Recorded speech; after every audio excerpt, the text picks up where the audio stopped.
Hey guys, we are taking a piece of wood paneling and we had already chippied it with some leftover paint and some candle wax, and then we're going to get a piece of fabric and get out some paints. I got some yellows, some white, some brown, and then we are just going to practice making flowers. With a small round brush, we use a couple different sizes. And some of these turn out looking like daisies, some of them look like lilies, one of them looks like a lily pad when we're all done, but we're just practicing painting flowers. Doesn't have to be perfect, and when we're all done, you know what it is. So it is fine if it's not perfect. So once I get the first layer on there, I go ahead and dry it. Then I try to add a little bit of something to the centers.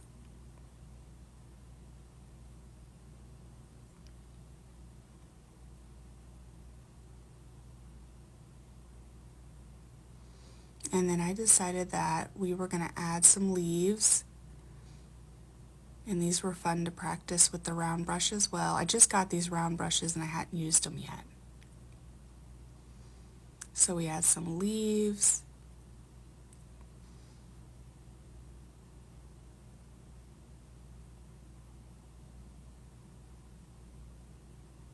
And then we go in with some of our other colors and we try to add some texture to our petals.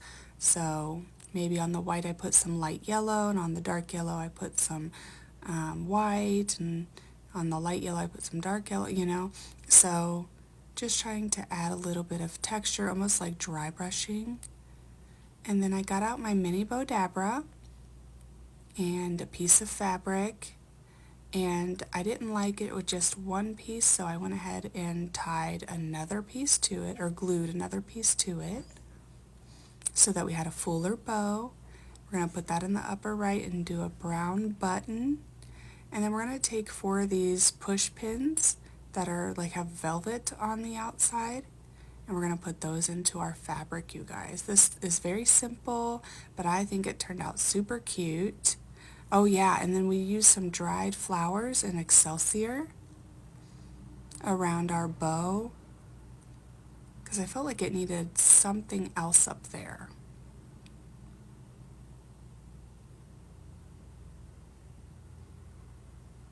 And I think that was the perfect touch, you guys. Thank you so much for watching. I hope you have a great day.